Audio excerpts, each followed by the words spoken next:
गणेशोत्सवाच्या पार्श्वभूमीवर रत्नागिरीत गणेश चित्र शाळेत मूर्तिकारांमध्ये लगबग पाहायला मिळते। तर अवघ्या 1 महिन्यावर येऊन ठेपलेल्या गणेशोत्सवासाठी गणेश चित्र शाळा गजबजून गेली आहे। तर मूर्तींना रंगकाम करणे, कोरीव काम करणे, रेखणी करणे किंवा सजावट करण्यासाठी मूर्तिकार दंग झालेत।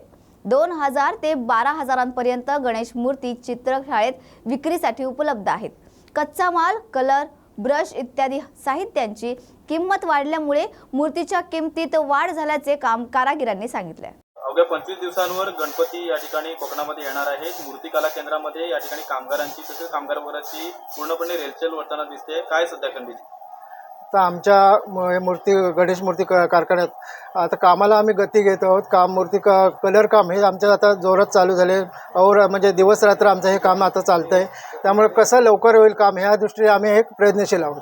किती किमतीत या ठिकाणी वाढ झालेली आहे आणि किती किमतीपर्यंत या ठिकाणी गणपती मूर्ती आहेत? आता आमच्या इथे 12,000 ते कमीत कमी 2,000 मूर्त्यांचे इथे किमती आहेत। कच्च्या मालांचे भाव वाढले, त्याचा काही परिणाम? कच्च्या मालाचा भाव मातीमध्ये वाढलेलाच आहे। तसेच आता कलरचा जो लागणारा जो कलर आहे तो आमच्या मूर्तिकाम ह्याच्या कलरसाठी तो वाढलेला आहे कलर, आणि ब्रश हे पण वाढलेले आहेत। आपलं नाव? माझं नाव प्रदीप मुकुंद बाणे। विरोधी पक्षातील सर्वच नेत्यांचे जीव जर धोक्यात असतील तर ही राजकीय अराजकता आहे, अशी प्रतिक्रिया जितेंद्र आव्हाड यांनी दिली आहे। त्याचबरोबर महानगरपालिका आयुक्त भेटीबद्दल बोलताना ते म्हणाले, विविध समस्यांबाबत भेट घेतली आहे। आधीपासून महापालिकेचे आयुक्त जेवढे होऊन गेले आहेत त्यांनी कळवा मुंब्र्यात प्रचंड सहकार्य केलं आहे। अशाच प्रकारे सहकार्याची अपेक्षा आम्हाला या आयुक्तांकडून पण आहे। खूप दिवसात सगळ्या नगरसेवकांची भेट झाली नव्हती, त्या सगळ्या नगरसेवकांना भेटायची इच्छा होती। त्यांच्या वॉर्डमधली छोटी छोटी कामं होती ती मार्गी लावली, म्हणून आम्ही आयुक्तांची भेट घेतली, असेही त्यांनी यावेळी सांगितले। प्रश्न होते, विविध समस्यांबाबत भेट घेतली आहे आणि आधीपासूनच महापालिकेचे आयुक्त जेवढे आयुक्त होऊन गेले त्यांनी कळवा मुंब्र्याला प्रचंड प्रमाणात सहकार्य केलं आहे आणि अशाच सहकार्याची अपेक्षा आम्हाला ह्या आयुक्तांकडनं पडते। त्यामुळे खूप दिवसात सगळ्या नगरसेवकांची भेट झाली नव्हती, त्या सगळ्या नगरसेवकांना भेटायची इच्छा होती। त्यांच्या वॉर्डातली छोटी छोटी कामं होती ती मार्गी लागावीत म्हणून आम्ही कमिशनरची भेट घेतली। सर, कुठेतरी निधी मिळत नाही असं देखील आता समजलं जातं, त्यामुळे तुमचे जवळचे नगरसेवक हे आता शिंदे गटात गेलेले, अजितदादा गटात गेलेले ते ठीक आहे, तो पैशाचा जुगार खेळणारे लोक आहेत। ते सत्तेच्या राजकारणात सध्या महाराष्ट्रात पैशाचा जुगार खेळला जातो आहे। पैशाच्या जुगारावरती काही जणं जातात, पण काही इमानदार लोक आजही पैसे घेऊन विकले जात नाही। पैसे घेऊन विकणाऱ्यांची जातच वेगळी असते आणि जास्त नगरसेवक आजही आमच्याकडे आहेत। प्रत्येकाचा भाव लावला आहे, त्या भावावरती विकले जात आहेत। मला त्याच्याबद्दल काही बोलायचंच नाही। जितेंद्र आव्हाडांचा निधी कुठेतरी मिळत नाही, त्यामुळे आपल्याला पण निधी मिळणार नाही, म्हणून कुठेतरी हा पोळा आहे का त्यांचा कुठेतरी? पैसा हा जर महत्त्वाचा घटक असेल राजकारणात तर मग सगळंच संपलं। समाजाशी एक नातं असतं, माणसांशी नातं असतं, त्या माणसांनाही समजतं की ह्याला दाबलं जातं आहे। जितेंद्र आव्हाड आज सरकारचा शत्रू असं ओळखला जातो। मी त्यांचा शत्रू नाही, त्यांचा वैचारिक विरोधक आहे। मला निधी न देऊन तुम्ही जनतेवर अन्याय करताय। मला निधी काय माझ्या घरच्या पाण्यासाठी नको आहे, माझा निधी मला जनतेच्या कामासाठी हवा आहे। तुम्ही काही नसलेल्या माणसांना 50-50 कोटी रुपये देता आणि मला 1 कोटी 1 लाख रुपये देत नाही,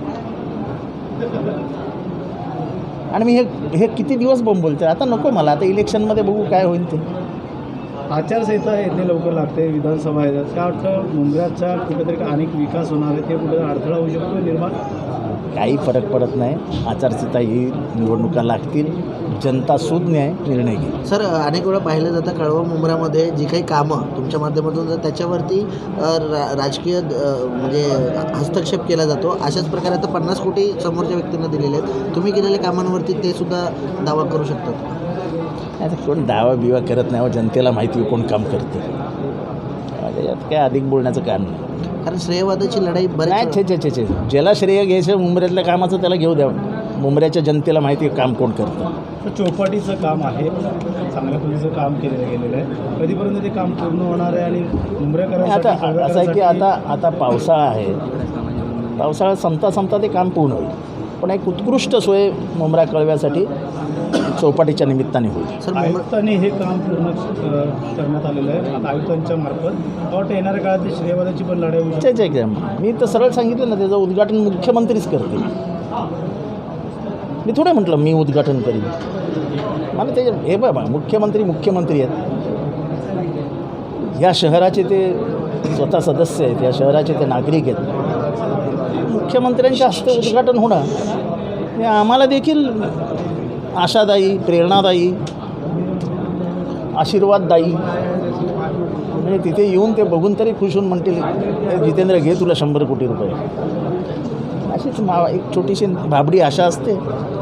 सर मुंबऱ्यामध्ये 50 कोटी दिलेले आहेत, मात्र जे काही कामं झालेली आहेत त्याची पुन्हा निविदा काढल्या जातात. एकाच कामाचे 2 निविदा काढल्या गेलेल्या आहेत. त्याची चौकशीची मागणी आम्ही केली आहे. मागच्या वर्षभरामध्ये अनेक वेळा अनेक निविदा निघाल्या.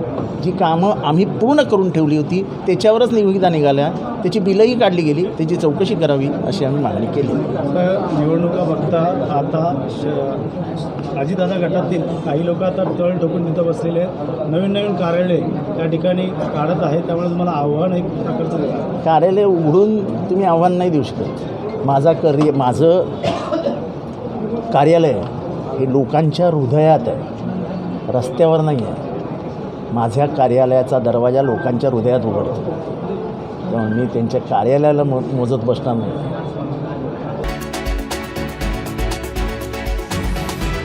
अंतरवाला येथे इसमाचा मृत्यू अपघात नसून खून असल्याचं स्पष्ट झालंय. तर उत्तरीय तपासणीवरून मारहाण केल्याचं अखेर पर्दाफाश झालाय. तर अंतरवाला येथे इसमाचा मृतदेह रोडवर आढळून आला होता. या प्रकरणी पोलिसांनी प्रथम हा अपघात असल्याचं सांगितलं. यावेळी उत्तरीय तपासणीवरून रुग्णालयात दाखल केले असता या मयताच्या डोक्यात दोन्ही बाजूला मार लागल्याचं डॉक्टरांनी सांगितलंय. तर यावरून पोलिसांनी तपासणीचे चक्र फिरवले आणि यात हा अपघात नसल्याचं पोलिसांना आढळून आलं. यावरून संशयित सतीश सदाशिव गायकवाड राहणारे बोरी याला ताब्यात घेण्यात आलंय. तर जे पण त्याला या गुन्ह्यात सहकार्य करणारे आहेत त्यांचा सुद्धा शोध सुरू असून लवकरच त्यांना सुद्धा अटक केली जाणार असल्याची माहिती यावेळी पोलिसांच्या वतीनं देण्यात आली आहे. सर काय घटना घडली आहे?